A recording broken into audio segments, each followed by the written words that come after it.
Instant গরুর মাংসের কাবাব বানাবার জন্য এই রেসিপিটা দেখতে হবে, খেতেও দারুণ হবে আর এই রকম কাবাবগুলো সফট হবে।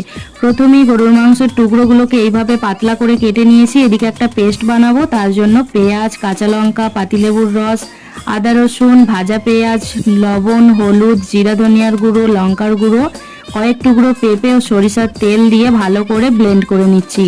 গরুর মাংসের মধ্যে এটাকে ট্রান্সফার করে নিলাম। এরপর কিছুটা গরম মশলা, ছোলার ছাতু আর দিয়ে দিচ্ছি কিছুটা সরিষার তেল। খুব ভালো করে মাখিয়ে নিয়ে এটাকে আমি শিকের মধ্যে এইভাবে লাগিয়ে নিচ্ছি। এইভাবে পেঁপেটা দেওয়ার ফলে মাংসটা খুব তাড়াতাড়ি নরম হয়ে যায় আর বেশিক্ষণ ম্যারিনেট করেও রাখতে হয় না। আমি এটাকে মাটির উনানে বানাচ্ছি, চাইলে তোমরা শাসলিক কাঠি দিয়ে গ্যাসেতেও বানাতে পারবে। ভালো করে চারিদিক ঘুরিয়ে ফিরিয়ে পোড়া পোড়া করে নিয়েছি কিছুটা তেল দিয়ে। এইভাবে দেখো আরও ভালো করে ভেজে নিলাম। এরপর এটাকে নামিয়ে এইভাবে আমি সার্ভ করে নিচ্ছি।